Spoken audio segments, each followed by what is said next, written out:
Well, good afternoon, ladies and gentlemen, and welcome to the fifth Hoshizaki-Graham webinar.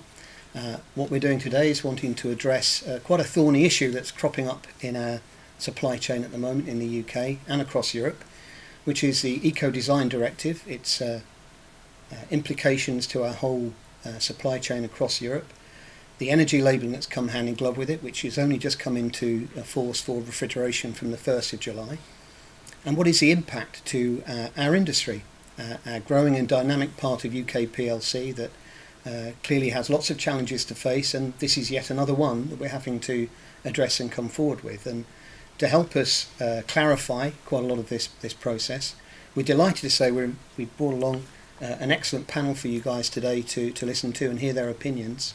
If I could just introduce from my left here is Mark Kendall, who is the Director in Equip and Vice Chairman of CEDA, which is a catering equipment distributors association that represents approaching 100 of the UK's most professional distributors of supplying equipment in the UK market. Alongside him is Peter Farrell, who is the Sales Director at C&C Catering, a very well established, well-known kitchen design house based up in the northwest in beautiful Chester, that has a fantastic track record of providing great solutions for end users across many different parts of the food service chain. And finally, to my left here is Richard Smith, who is the heavy equipment category controller at Bunzl Lockhart, certainly the UK's second largest distributor of products from teaspoons to full fitted kitchens, responsible for a very large design house as well that is approaching 18-19 million pounds turnover, working within the branded part of the marketplace. So we believe we put together a really good panel here for you guys to bring some questions up, and thank you in advance already to those guys who have sent questions to us. But if you would like to help participate in our discussions, you can go through our Twitter handle, which is @GramUKGreen, hashtag the Go Green Debate, and then questions at thegogreendebate.co.uk. So there's a preamble done. Perhaps it's best that we just have a couple of moments just to explain where we are with the Eco Design Directive and its application to the UK market and across Europe. First and foremost, the refrigeration sector, which constitutes a very large amount of spend across the kitchen part of the market, and also utilises, according to the Carbon Trust, in excess of 30% of the energy consumed within a kitchen comes from its usage of refrigeration. It's a very key part of the drill down to help people use less energy, be more thoughtful about their use of finite resources, and frankly as well more profitable, because this actually will make people spend less on their utility bills. So let's get started. So the the EU Eco Design Directive has really come into play from the 1st of July. And of course the question is who it's going to affect most. And if I could ask Mark first off, what are your thoughts on this process and where we find ourselves now? Well, I think there's a lot of scaremongering that's flying around, whether that's founded or not, and also we have the issue with Brexit. Mm-hmm. What's happening now? Yep. Are we going to be in it for the next 2 years, 2.5 years? Who will police it afterwards? And I think most importantly, who's joining the conversation? Is it just the manufacturers? Is it the distributors? Is it the professional bodies? And how we join all that together and get the best value out of everything for our members, the manufacturers, and more importantly the end users as well. Yes. Yeah. Anything you'd like to add to that one, Peter? Yeah, I think for the end users it's a grey area for all of us to be honest. But the end users they've got to buy into it, and you know the energy rating the sticker. What happens with that? You know, is it like I've heard? Does it go on the packaging? The packaging gets thrown away. How is it coming back? There's a massive learning curve for everyone to buy into, to understand what is happening. You know, for us to go to the marketplace and there's certainly a lot of detail to be drilled into, absolutely, isn't it, to see the impact of that. Because it is something new at the moment, and it's a grey area. Yeah. What are your thoughts, Richard? I encourage in terms of directive, really. Obviously, anything that brings some common standards into place into all cooking appliances, and obviously we're starting refrigeration. Even as a buyer for quite a large group, I still get confused in terms of on choice. So you can imagine in terms of how end users feel about it, and just creating those standards will, I think, assist in terms of obviously some selection process. Yeah, yes, absolutely. So what we're seeing now in the fridge game is that all the products sold commercially as professional cabinets into the marketplace have to carry an energy label that's rating those products from A to G. Before we even go down into the detail, though, I think what we need to think about beforehand is that, in your experience, Mark, your customers that you're dealing with on a day-to-day basis, both people that you've had long business relationships with or those that are coming to you new, what are their thoughts and behaviours when they're looking at purchasing, and what relevance does energy efficiency have to them? I think there are certain clients in the corporate world who have a corporate social responsibility hat on, who are very well informed because it's a part of it's like just a sales tool for them within their organisations. But our general end users, they are looking to us for that advice. Yeah. They're looking for that advice from people specifying equipment. And that's not just us and Peter and Richard. It's the consultants as well, and how the manufacturers, again, so I keep saying it, joining that conversation to bring so that people understand exactly what they're going to be buying, because we have 5 top brands in the UK, and we tend to deal with those top 5, probably 2, to be honest with you, on a regular basis. But it's how we sell those features and benefits to the end users, and the end user recognise that yes, they are paying a premium for refrigeration, but there is an end game. It is cheaper. The life cycle cost will be less. Yeah. It'll last longer. It's been made a lot better. So there's all of those things to bring into that conversation. Yes. Yeah. I think there's also again, going back to a learning curve, that we've got to get the trust of our customers individually, whoever we're working with, and for them to believe into what we're saying with the information we're getting from the top 2, 3, 4, 5 companies, because it's there's always going to be that, well, it's a fridge, I can buy it from X and it's going to be £300 cheaper, but that's not what we're about. We're trying to give them the product that's sustainable, energy efficient, and there is a little bit more money to pay, but at the end of the day they're getting a better product. We're not going to then get phone calls, it's broke down, the compressor's gone, etc., etc. So it's again, it is understanding and our customers buying into what we're telling them from what we've learned from the manufacturers. The message then becomes self-sustainable, doesn't it? It just carries on and rolls on. I think obviously as distributors or kitchen houses, we obviously play a major part in getting this message across. I mean, the manufacturers obviously are preparing documents, preparing information, but if it's not applied from the distributors to end users or customers out there, then half the game is lost, really, isn't it? Yeah. And again, Mark, you mentioned consultants. The design consultants in the UK, it's a massive part of the business and what we're doing in the industry. So it's important for them guys to understand as well everything about what is happening in the refrigeration world. So I think we've established that there is a demand within the market, certainly a growing demand in the marketplace from our end users who are saying, I need to know what the life cycle cost is. You mentioned that just now, Mark, and what the cost of ownership is rather than the cost of purchase. And I think that's indicative of a process the market's gone through over the last few years, combined with quite a significant escalation in the cost of utilities, with certain projections saying that potentially the cost of commercial units of kilowatt power trebling by 2025. That complete hit on the bottom line of operators is significant, and it is utterly related to what equipment you're using to use less energy, but also how it's operated. And we touched upon that earlier as well in another discussion, didn't we, Peter, about the actual usage and the educational process of making product easy to use so it can be more energy efficient. And without it just being my personal thoughts, I think what's happened in the last 5 to 6 years in the UK with after the last economic downturn basically tested every business model, whichever part of the supply chain you were in, whether you were a kitchen house, distributor, dealer, end user, a group, small independent, whatever you were. in the supply chain, you had to make sure you cut your cloth to survive through that difficult period. Now we've come out the other end with those tested business models. Operators are saying, well, I don't just need to buy for tomorrow, I want to buy for next week, next month, next year, and have a business plan that gives me return over a long period of time. Then I can perhaps procure in a different way. Now, is that mirrored in your experiences, guys? Richard, what do you hear from your sales teams and the guys working out there for you? I think so. In terms of, we've and Glenn's kindly come along to one of our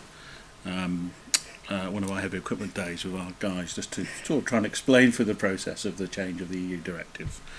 And we as I already touched on, we've got we still need to do some extra work of our team to make sure they're actually informing the client to the right degree and giving them the right information. And I think we're in very early days. Obviously, 1st July was of the date it started.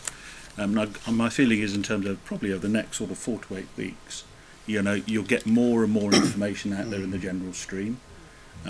Clients are asking for information, but they tend to more be led by our larger customers rather than independent. So there's definitely an educational piece for the independent sector, and we're going to try and do that through obviously educating our sales team. Well, there's the grassroots as well, isn't there? There's colleges, universities, the building we're in. Yes. How are we connecting with the people of tomorrow? The young rising stars. And that's something that Cedar's sort of embraced really with the new with the 22 actions for 2022, with a big emphasis on the rising stars and the people of tomorrow, because we're not all around here forever, are we? Someone's got to replace us eventually, hopefully. Yes, quite. I think you raise a good point there as well, Mark, because sustainability isn't just about how much energy you're using, it's about how sustainable your business is, and that does drill down into the people. Are they well trained? Will they stay with you longer? Will you pay them the right kind of money? Will you develop them as individuals? And this is a cliche perhaps, but every market gets a supply chain it asks for and it deserves, and I believe our end users have become far more questioning. They're demanding more of all of us, whichever part of or side of it, any fence that exists we're part of. They're demanding more of us on a day-to-day basis, and we have to react. And it's soon to be 2017, guys, and how people discover information, utilise information, how they find out the price of products, whether it's 6 or 7 keystrokes on the internet. How do they go to get professional advice that they believe in, and the referral process that works there. I think it's really pressurising our whole market. So, of course, it could come up and say then the last thing we want is more legislation in the market. So what are your thoughts about that, Peter? Can I ask you about this, the energy labelling and this side of things? What was your first reaction when you first heard about it? To be perfectly honest, I was happy because it steadies the ship in the industry between obviously all the refrigeration manufacturers. We've all seen in the past, and we've all heard and read the press that this fridge is better than that fridge and this manufacturer is better than that. Well, we've now got something in black and white. There's been some standards. Absolutely, it's been tested by third parties. That is the result. That is the rating. That is what that fridge can do. So it goes back to it does what it says on the tin. Yeah. The only downside I would say is that, again, with the labelling, in my opinion, the labelling should be a fixed fitting on the actual appliance. I agree with you. A domestic machine, do you keep the label? It'll go in a drawer, you'll throw it away, it goes out with the packaging. If it's fixed on the inside of the door or on the side or wherever, it's there to say to Mr. Chef or Mrs. Chef or on a modified cereal plate. Yes. Absolutely. Yeah. So you can identify exactly what that piece of equipment in the kitchen is. And everyone will relate to it straight away. Oh, it's an A rating, or it's an F, it's a C, it's whatever it is. That's a good point. What are your thoughts then, Mark, with that? I think that, as moving on from what Pete was saying, I think the label is key, and I think it is a driver, and it's probably going to continue through the conversations we have this afternoon, because if it's thrown away, How do you trace it? What's the traceability of the product you've just purchased? Is it an A, a B, a C, or a D? Do you have to go into a website, type in the serial number, find it on a list of products? Really, for everybody, it's for ease, isn't it? Open the door. There's a sticker there, or there's a modified rating plate on the front of the unit. But then again, you know, with it, we all know catering equipment in busy commercial kitchens or in any kitchen, you start cleaning the products, the serial number wears away. How do you then know what that piece of kit is? Yeah. Well, you're raising lots of questions about asset management. Yeah. But also about how do you monitor and measure energy consumption in a venue, sub-metering, other things that happen, and we know there's still very, very few places that actually sub-meter their kitchen usage of energy. That's happening more and more, certainly within the groups and larger operators who are drilling down to it. And there's been some terrifically good work done in this area by certain companies. And if I can just name check Kate Gould at Caterops, is a fantastic system she's devised that gives you a very good way of identifying your carbon footprint in a venue. And of course certain incentives that are in place via government with FTSE 500 companies and how they show their energy consumption and their carbon footprint in their yearly accounts puts a lot of pressure on those kind of operators.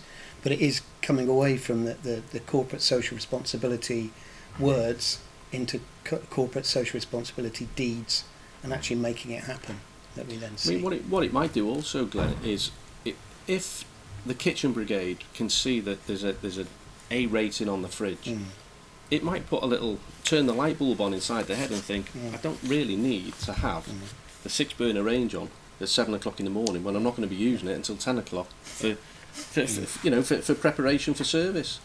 It is back to the word education. I guess, Glenn, my frustration is taken this long to actually come to fruition, really. I mean, we all buy, obviously, domestic product at home, and it's been in that audience for a very long time. You know, and obviously I think there's plans to look at cooking equipment and warewashing going forward. And if I do have a fear is will that be stretched out on the timelines which are already there, because this refrigeration is what, 2007, 2008? I believe it's August 2008 when the process started. Right. But it was a difficult job because the very fragmented nature, and we'll come on to the fragmented nature of Europe very shortly in the next question. But trying to pull together all those interested parties to come to a degree of understanding in a product range and area that there's the only one that actually already had an existing test process that was mimicking as close as possible the activity of those products in its working commercial environment, meant that it was open and easy to do, or the easiest. But of course there's lots of vested interests that were helping their own vested interests rather than perhaps a collective benefit. I think undeniably all governments operating in Western Europe have signed up, believe in it, want to make it happen. They realise that the finite nature of our resources we're using to power our buildings, etc., it can only last for so long. There are some political concerns about where we actually get our finite resources from as well in quite politically fragile parts of the world. And if you don't believe me, then talk to a Ukrainian and oligarchs in Russia turning the gas pipe on and off and controlling their supply of energy, for instance, without sounding too scaremongering about it. And our reliance on certainly oil that comes from difficult parts of the world that are experiencing many issues. So to try and make ourselves more in control of what we're doing moving forward, it is part also of a pan-European process by 2050 to create a shared grid of energy across Europe, so we're all actually having access to more politically stable product to make our things work. So we are committed to it, we believe we're committed to it, and perhaps it's a good time to come on to this next question that's hanging over everybody's head, the decision that the British public made not that long ago to exit ourselves from a more formal tie with the EU. And what implications does that have on what we're talking about now? Just to paraphrase this as well, the refrigeration is lot 1 of 23 lots that will look at other parts of the commercial kitchen usage to drill down into creating more efficient, more sustainable products that we better for all of us. Better operationally, better to service, support, look after, and certainly better to operate. So first of all, nobody needs to let any great political secrets out. But what are your thoughts about our relationship with Europe and the supply of products in your experience, Mark, of procuring product and sourcing product from a whole range of suppliers? I think we'll always be buying from Europe, and I think that yes, we are quite undeniably out, and it'll be 2.5 years or whatever it is, but we will still be procuring equipment from Europe. So there's no point having two split standards. So I think the standard it'll stick, and obviously if you as Graham and there's other companies that we've been talking about, they're exporting to Europe, manufacturing in the UK, exporting to Europe. So there's no point in having two sets of standards. And also, as you said, quite rightly said, Richard, we've now got a police standard that we can make a judgment on. A commercial judgment. Yes. Yeah, I totally agree with her.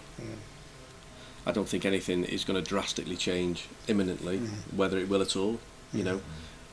We've made the decision collectively, and it's going to be 2.5 years. The only concern I had was what will happen with all the equipment, all the refrigeration that yourselves and all the other manufacturers have got that doesn't meet today's legislation or standard. Where does that go? What happens to it? Yes. I think that'll be a question for a lot of people as well, really. Anecdotally, I believe there has been a lot of product being moved prior to the date of the labelling. Perhaps some of it has been moved by price, but still relatively close to where we are. Both Norway and Switzerland are outside of the trading EU, so there's potentiality to sell those products there, or then outside of Europe as well. But anybody, frankly, that's been aware of this has been running those stock levels down. And of course it raises that question, those that are in control of what they manufacture, therefore then what they sell, are now to do that much more clearly than perhaps others. That's there. Sorry, Glenn, can I just ask, what happens also with obviously the massive cost implication that all you manufacturers have gone through?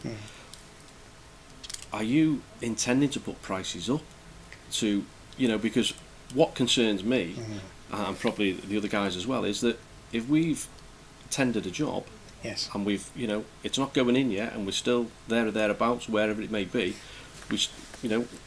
we then in 2 weeks' time get the order. What happens then? Because we can't go back and say, excuse me, we need another X amount because of. And I think that is potentially a big issue for the marketplace. As you're aware, some of your projects you're involved with may have a year, 18 months gestation period. I would suggest that relationship you already have with your supply chain will observe a similar kind of process they already do, as long as they can do that within the confines of it.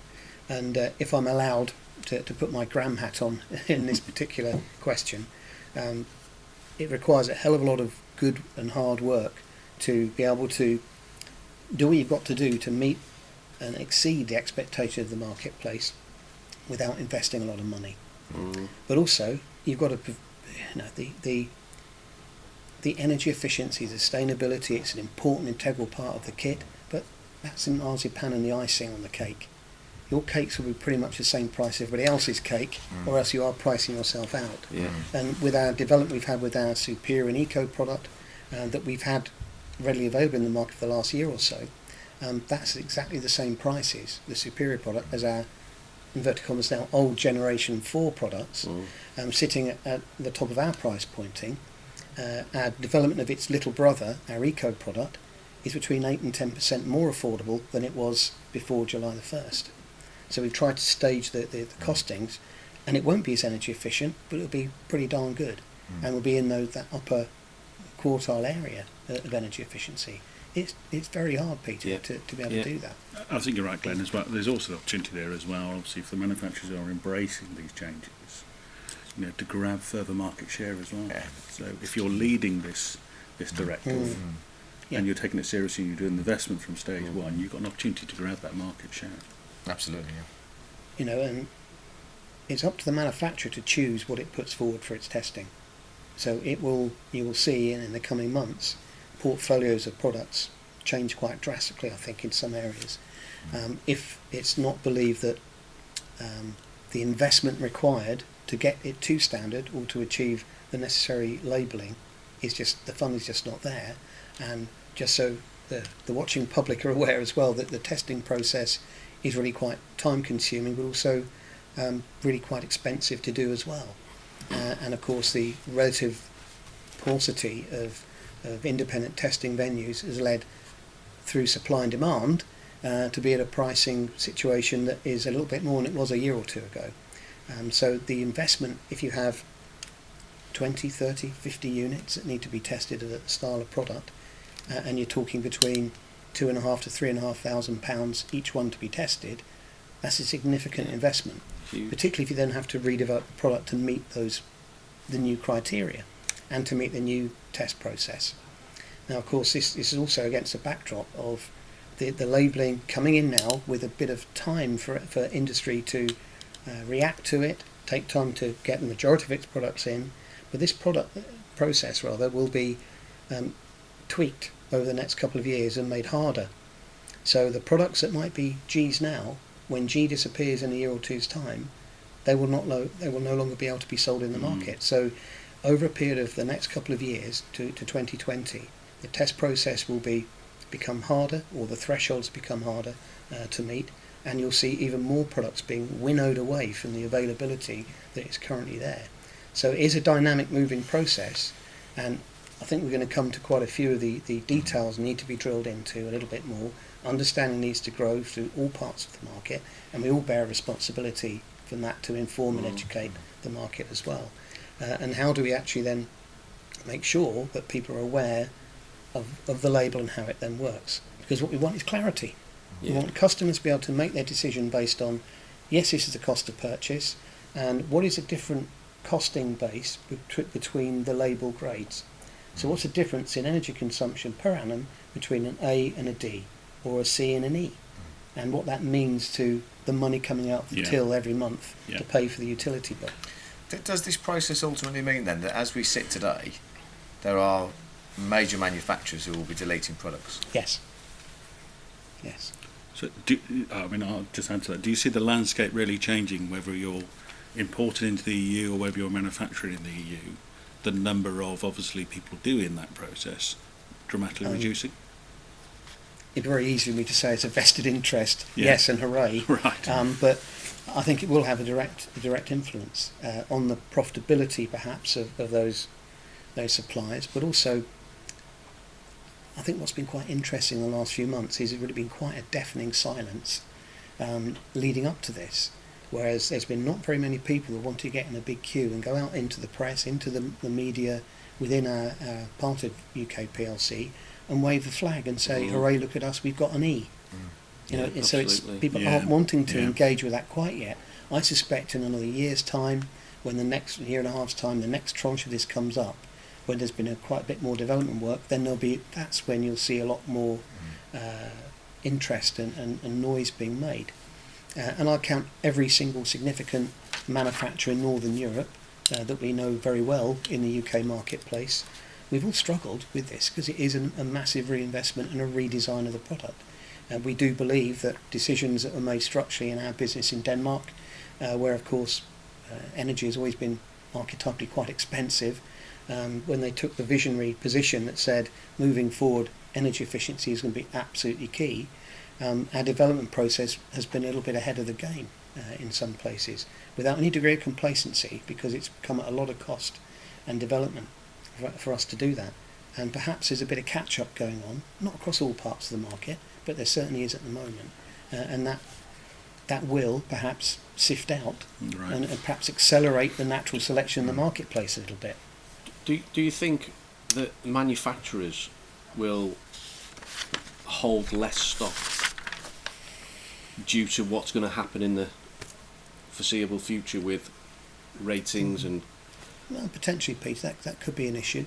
But I think But then obviously, I think it's particularly for those operators who are perhaps pulling product in from further afield that requires a different supply chain. If you're looking at 12-week lead times and containers are moving through a period of time, then you may need to look at that cash flow a little bit more.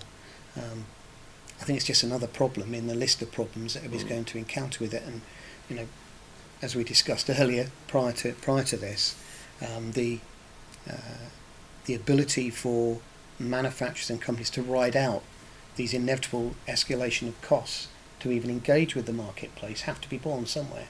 So if you're not big and ugly enough to deal with that and have the cash flow to deal with it, or money stuffed under the mattress to be able to deal with it, then you may have some problems developing a product and developing a modern professional product for a modern professional marketplace. It's demanding more of us every single working day. People want more, not less, for their money, don't they? Absolutely. So unless you can very clearly demonstrate what the differences are between product, between its cost of ownership, so I think a different mentality almost is needed to be created, rather than saying how much and how quickly. It's how much does it cost to own and run, and what's it for? Which environment is it going to work in? Is it going to be a heavy duty kitchen? Is it going to be a more light duty environment we need to be in? Because there's some detail on the labelling that we probably won't be able to cover in the next half an hour or so that we've got, but that will require a different mindset about how you present product to customers, and it's about what the product's for rather than what it costs. But of course, we're not going to, as I said, we're not going to give all the answers in an hour, let alone the next remaining half an hour. But clearly there's a lot of issues that are there, and thank you very much for Derek White, a well-known consultant within the market, Food Service Consultants. He asked us a question about this, and I'd like to hear what your responses would be on this. So he asks, if we are stuttering on refrigeration and the application of the labelling, which we're probably not, Derek, anyway, will this affect the work currently being undertaken on dishwashers, and will in fact stop any work on energy saving? Hopefully the next UK government will take the lead on this. Whatever, until we exit, likely to be at least 2 years, one must assume that we continue with the EU regulations anyway. So I think we have touched upon this, but is there anything you guys wanted to add to that at all? Or I think in time one will lead. Started with refrigeration. Yeah. Where's it going to go next? Like Derek says, it will, in my opinion, go through the whole of the equipment that's You hope so. I would hope so, yeah. Yeah. Because it's, again, like going back to the chef having everything on in the kitchen. It's an educational process for them, and if they or every piece of kit in there, whether it's warewashing or a solid top or whatever it may be, telling it all the people in the kitchen this is what it does, how it does it, and they're going to be the mindset, isn't it? Do we really need this on? No. Who's paying the bill? Yeah. I think as operators, when they're really in touch with their utility bills, and they can see what that saving is, and they've got that saving printed out on a piece of paper. You could save this. Yeah, absolutely. And they're not insignificant sums, are they? I mean, these are big sums over a 12-month period. Oh yes, absolutely. Well, it's one of the most expensive areas in a facility as well, isn't it? To actually and as caterers, or looking after caterers, we burn as much fossil fuels as possible, don't we?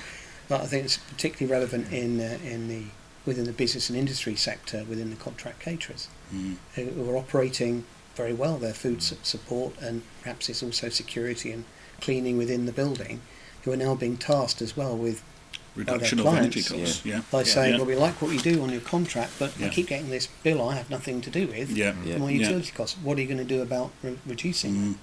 So one segment of the market comes under even more scrutiny on that process than perhaps others do. But it's still coming out the till, isn't it? Yeah. At the end of Ultimately, the day. someone's paying for it, aren't they? Yeah. Ultimately. So I suppose I just hang in the air here. What do we have to do then to get end users to spend a little bit more to save a lot more? That's a question, isn't it?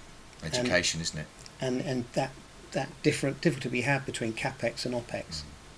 And when we're certainly talking to procurement professionals, certainly for the groups and chains and others, who are bonused on saving money at capex time, and the guy who looks after the opex and the utility bill, if he could get capex to spend another 10%, he could save 50% on his opex and his utilities. But it's finding the right people to bang heads together. Some embrace that joined up approach. Others sometimes there's two budgets going there, which that's the challenge, I think, as well, isn't it? Okay, so I think we've drilled down to a little bit, saying that the market's changed, customers are looking for more energy efficiency, slowly but surely that's dripping down through the chain.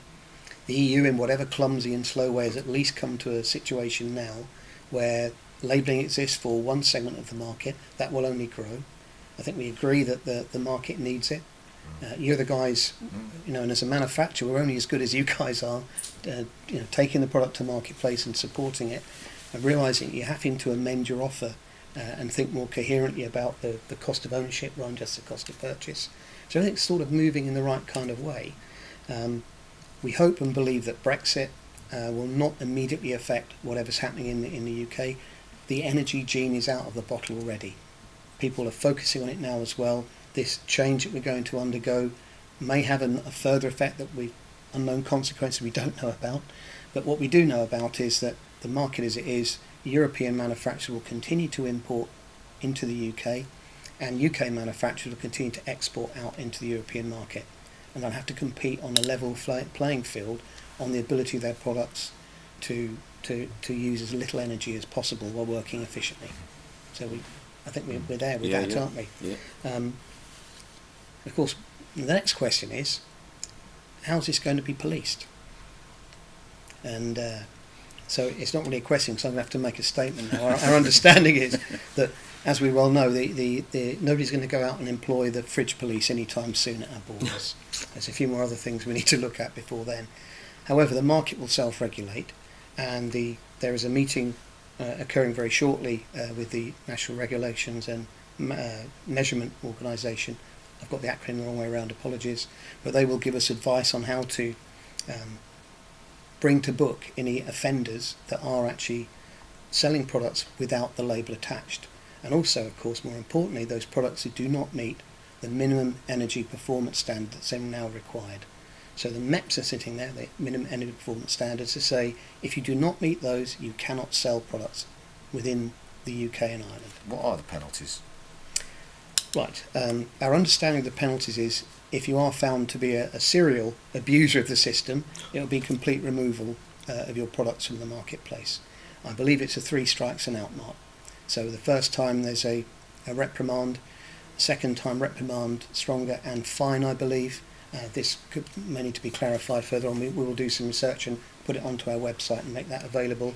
And then third strike, you are definitely out from supplying the European market.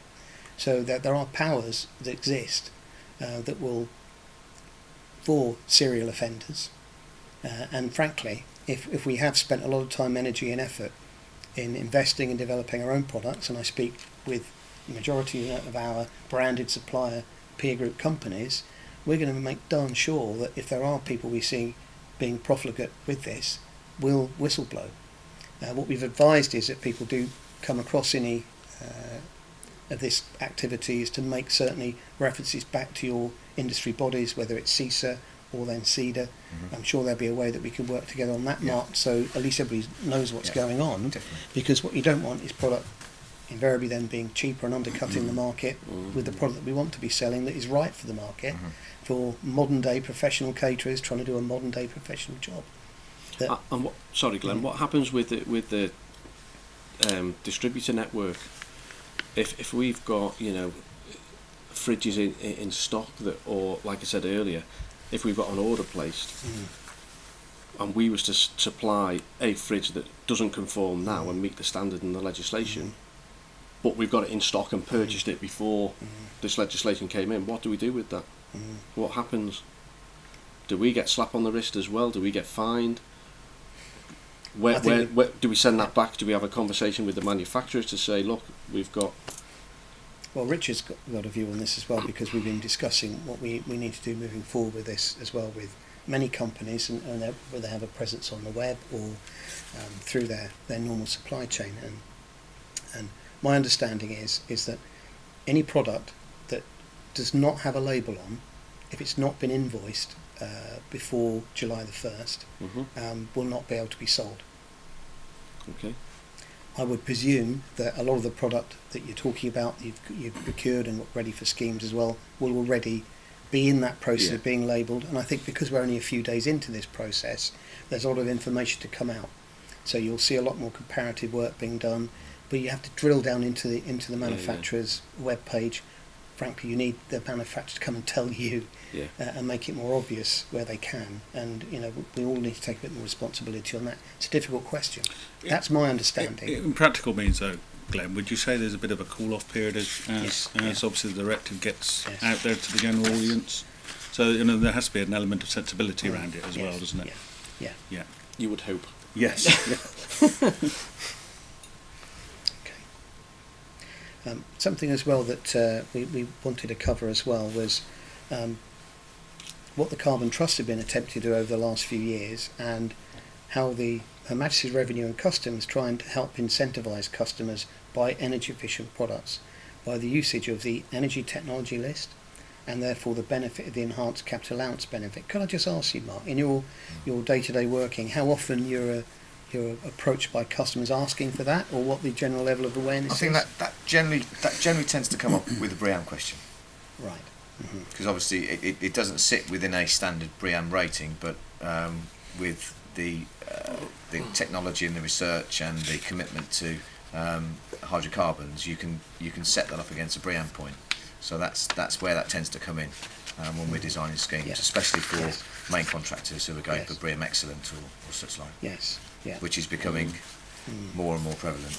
Yeah. Well, BREEAM very good is more or less the standard Yeah. now Okay. on new builds. And you see how that ties in with the energy labelling across all the product segments will help that as well. What's your experience of that, Peter? I think it's similar to what Mark's saying. In all honesty, it's and it's probably the industry standard is that is what it is in the industry. The BREEAM, the main contractors are tasked with getting a rating for the build, and all as this will do is help them achieve it, or certainly go towards achieving it. And if they roll it out through all the equipment in a kitchen, it's just a big tick. Well, it's on its way, isn't it? Yeah, Eventually, Yeah. it's only like BIM, isn't it? Yeah. Everything's on its way. It's Yeah. starting that crest of a wave, isn't it? And now the BIM models will contain everything else. The ECA rating will be on them, and then when they get submitted, then when you put your building together, in your BIM model, then you've got your green ticket. Yeah. And in your business, with Well, Richard, we've advertised because obviously part of our business is a catalogue business. We've been heavily promoting ECA labelling amongst a particular product that falls into that criteria. In reality, the uptake has been relatively quite small. If there is a disappointment, you'd expected there to be more of an input from the customer end, but hopefully, obviously, with this directive coming through, there is more knowledge out there. And I think, Glenn, when we briefly obviously talking just outside the meeting about, when the list actually gets updated.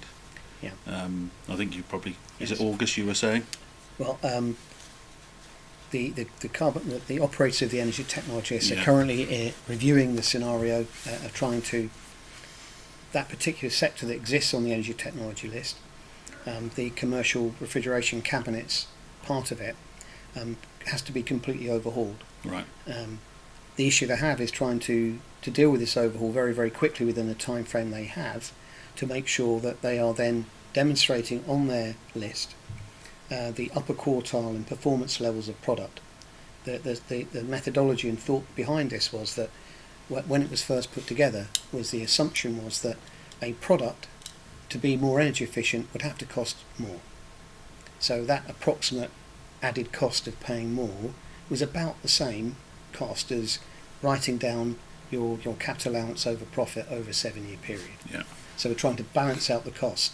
So you could claim back your capital allowance benefit in an enhanced way that meant you could claim it back all in the first year rather than amortised off over a period of time. And that should mean you're actually theoretically buying it at the same price, which of course is great if you're an accountant and understand that process.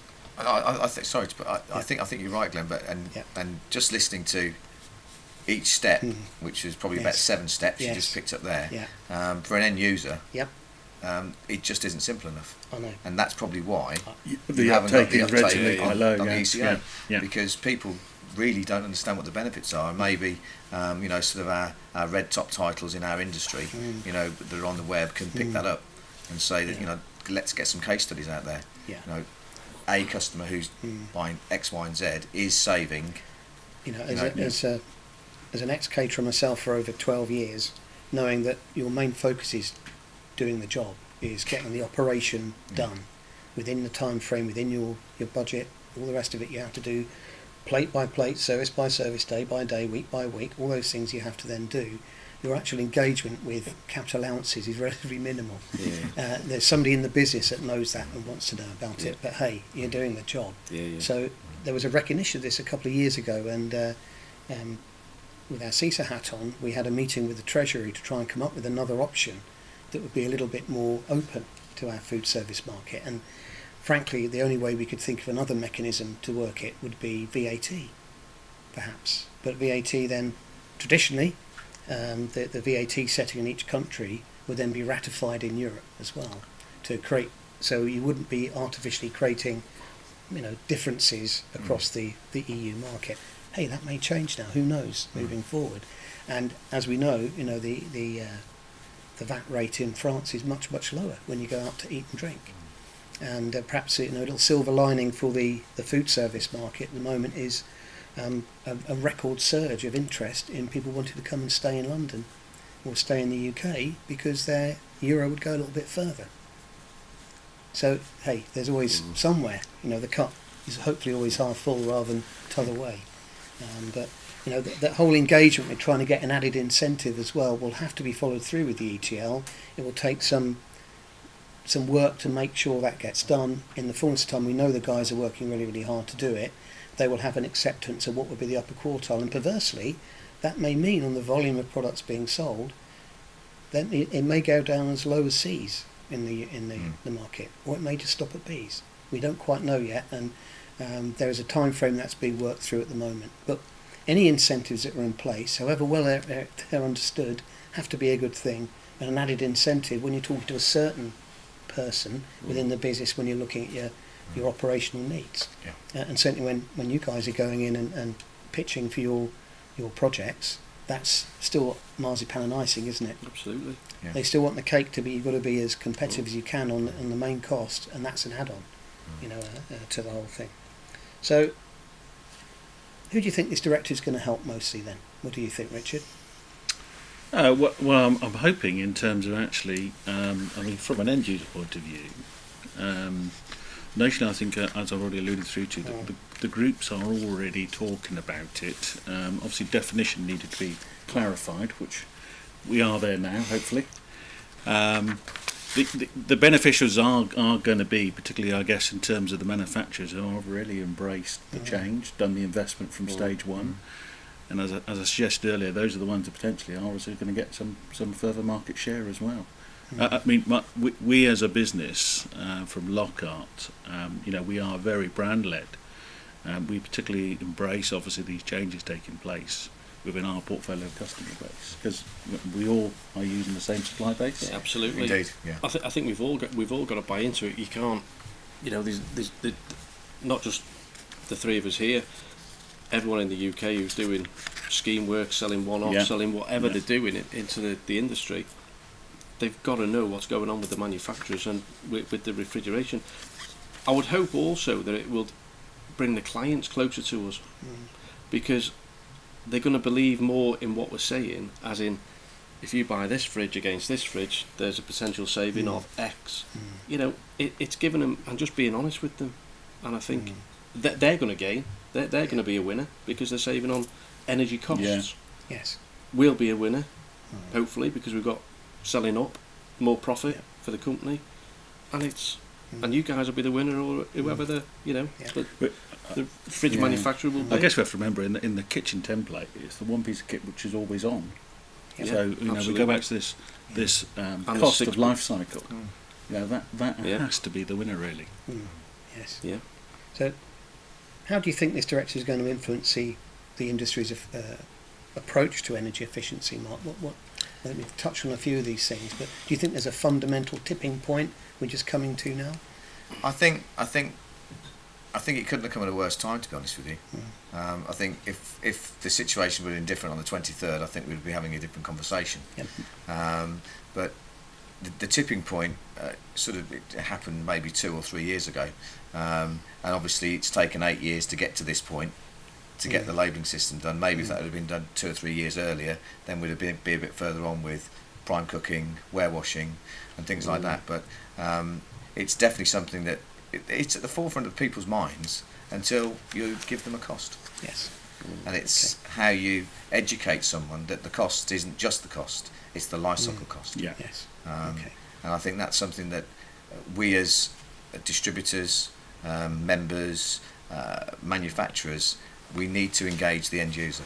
It's really, really important because we talk enough with ourselves, don't we? Yes. You know, but it's engaging the end user. And do you think this moment is now that Yes, the end users are definitely starting to use these a little bit more? Yeah, I think so. Yeah. And they want to actually hear the story, not just listen to a white noise that's been going on. Yeah, I do. Yeah, that's encouraging. Well, before we go on we have some specific questions for each of you guys here, and thank you ever so much so far for your input. It's been very, very interesting. We've got a couple of questions we've been given from our listeners and watchers. So thank you very much to Joe Lutrario, the editor at the Restaurant Magazine, who has asked a question of us all. Does anyone have a view on when the EU Eco Design Directive is likely to be introduced to other types of equipment? So that's a timescale question we've got coming up here. So do you guys want me to take that one? I think it's coming, but I couldn't tell you when it's going to be. When it's going to happen, Yeah. I know there's been a huge amount of work that's been ongoing, particularly in the warewashing sector, where the guys have spent a lot of time and energy trying to demonstrate how it then operates. What we're really lacking, Joe, is the fact that there are no or very few standard test procedures that really do mimic being in a commercial kitchen. So the benchmarking of operational consumption of whether it's water or gas or electric is quite hard to state. So it does require those particular interested bodies within those sectors to come to a general agreement, and let's hope it will take a little bit less time than nearly 8 years that we had with refrigeration. And I think it will, because definitely that's where the trend's going. That's where the move is going, and because frankly the customers are asking for that and they require more. So hopefully, Joe, that's helped a little bit. Watch this space, I think, frankly, is the answer. Thank you, Graham. Graham Birch has sent us a question from the Airedale Group, and he would like to know, how will Brexit affect fridges sold in the UK, and will they still need to meet the EU standard? Well, here's an interesting one from Graham. Or is there a new BS standard coming anytime soon? What are your thoughts, guys, on that? We have touched upon it a little bit anyway already through what we've been discussing. Well, from what we spoke about earlier, and what we've before we had this live debate as well, it was, I think we all agreed that it would remain, and it would just continue and snowball. Who knows? Who knows? I don't know. Interesting about a new BS standard. Perhaps it's not right for me to say it, but I'm going to anyway. Whenever any legislation or any form of diktat has come from Brussels or elsewhere, you could absolutely be certain that the UK would follow it to a letter and would then conduct that. And also, back in the day, there would be also a very exhaustive list of BS standards and directives already in place. So we're well used to being regulated. I don't think it comes as a great surprise to us, because I think we have a mentality as a nation that goes, good, that's improving it, we can be better, let's try and be better again. But I think the whole Brexit scenario, that we said earlier, the energy gene is out the bottle now. What's happening is happening, it's moving forward in its own way. What may happen in 3 to 5 years, if I could tell Graham that, I'd be... Well, it may mean that the new BS standard is the EU directive. There you go. You'd hope so. Go for another lot of changes. And so this is from one of my colleagues, Mr. Mark Cook. Do the panel, and particularly those involved in supplying the marketplace, believe that purchasers are aware of the EU Eco Design Directive and its full implication from the 1st of July? What do you... No. I think we, like Mark said, we spoke on it before, didn't we? And it was, there is an education process now to begin for all the end users within the UK. So answer to your question, Mark, no. Unfortunately, it starts now. Absolutely, it really? Absolutely. It does come back to that tipping point, and now that it is legislatively in place, people are going to have to talk about it. There's no inescapable no way of hiding not them. doing it. No. Yeah. So that leads on quite neatly to your question, Richard, actually, and it's one for you specifically. Has the EU Eco Design Directive been something that your customers have started to consider when purchasing new refrigeration, to your knowledge? Glenn, I'll probably answer that in terms. I think we've touched on. I mean, all of the issues surrounding performance standards on commercial appliances have been asked from all our customers for a number of years. So I think it's good, obviously, as we touched on, to now we've got a standard on refrigeration. I think the guys already partly answered is that from the customers we're dealing with, large chain establishments, there has been some dialogue, and I know notably, probably even from a manufacturer perspective, there's been dialogue as well. The independent sector, I would say, it's relatively still is an educational piece that we're stating there needs to be done. And I think from our approach, and this is personally from our approach, we're obviously looking at it in terms of how we inform customers through training with our staff, and that's actually putting something in terms of our websites and our catalogues. I mean, we have a responsibility as distributors or kitchen houses to actually inform that customer, really. Otherwise, as we touched on, it's not going to take effect as we want it to. No. I think I'll generate some momentum quite quickly. Yeah. Mr. Kendall, sir, is the directive something you think your members understand and aware of with your CEDA hat on, or is there still a general lack of awareness about the directive? I wasn't that aware of it, I'll be very honest with you. And I think of the 100 plus members that we have, I'd put a stab in the dark and say maybe 20% would be aware of it and be aware of the detail. Yes. And again, as we've just said, it comes down to education, and that's something that we need to promote as an organisation for our members, with the support of the manufacturers, so that we can go out and tell that story, and educate those end users.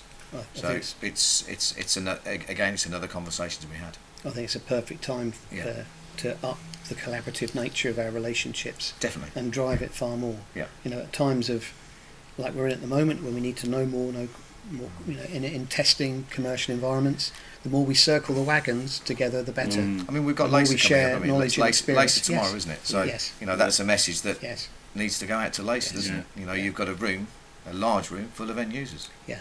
Trying to find the space for people without turn them off somewhat, and that is quite a challenge, Richard, as we discovered at your heavy equipment process. Trying to deliver what is quite a dry, potentially quite a dull subject into something that is relevant and meaningful to people's operation, what they do, how they operate, how their profitability. It raises a lot more questions than not really. I think what our early conversation before this live debate was we all agree unanimously that education is key to all this happening. Yes. It's a very good point for everyone. Yeah. And just coming on to the last question for the panel, that's for you, Peter, is energy efficiency and sustainability feature more often in the briefs you receive from your clients, and do you think the directive will make it simpler to provide the most energy efficient equipment for you? I think it will do going forward. Yes. From what we've experienced in previous times, no, because a lot of people see it as a stainless steel box, it's a fridge. Do they really care where it comes from? Do they really care on energy efficiency? They've got a budget to work to, and that's what they, past experiences, that's what they want. I would hope that now this would, there's all these things of VE and all the rest of it, which none of us particularly like. Hopefully this now will put an end to all that potentially, because if we're going in with an A, B or C energy rating, well then we've got to, if you're going to take that out on price, we've got to put something in A, B or C. So that's a good point. And hopefully it's you wonder if some customer base might take the scenario of saying, I only want a C or above. That'd be great if they do. It would. It'd be great for you, Glenn. Yeah. Well, I think it's probably time to just pull this to a close now anyway, and as we said before, an hour goes very quickly with these things, and we probably skated across the surface with some of those topics that we've at least started the ball rolling a little bit with.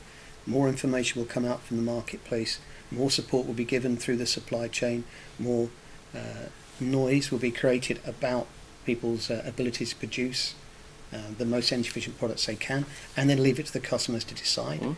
because providing a good, better and best solution has to be the way forward for all manufacturers to cover all forms of depth of pocket, and that's a challenge for all of us, as you said as well, keeping it within the confines of the rough price we're at now, and we know that others may find that challenging. I really would thank you for joining us, sir. I appreciate the time out of your very busy working weeks that you have. So thank you very much for helping us with that. Thank you to our audience as well for participating in the questions we've had coming in, and for those that have tuned in for the whole hour. Our next process that Graham will be doing shortly will be to try and pull together what we've done over our previous 5 webinars and put them together collectively with also a panel of experts through the day and some very interesting speakers we'll have at the Graham Greene Summit that we're going to hold in London on the 15th of September. And what we'll do is obviously make the information about that available to everybody at a Ferndale Hotel in London, a lovely venue that group is very keen on its carbon footprint, what it does as an operating business. But it'll be another forum for us to actually talk together collectively from the marketplace, whether we're members of CESA, the Suppliers Association, or the FCSI, the consultants in the marketplace, because every single one of us in that triangle of the supply chain have an important part to play in this, educating and informing the marketplace. Hopefully we've covered a little bit of that in today's hour. Thanks again to you guys, and have a safe journey back to your respective busy offices. Thanks for your input. I hope you've enjoyed it. No, it's been It's been really good. Yeah. Thank you. And Thanks of for the course, invitation. any help you can give us in the future with your comments and thoughts will be gratefully received. But thank you very much for listening and watching, everybody. And as I say, let's hope we'll see as many as we possibly can at the Graham Greene Summit on the 15th of September. Thank you. Thank you, Glenn.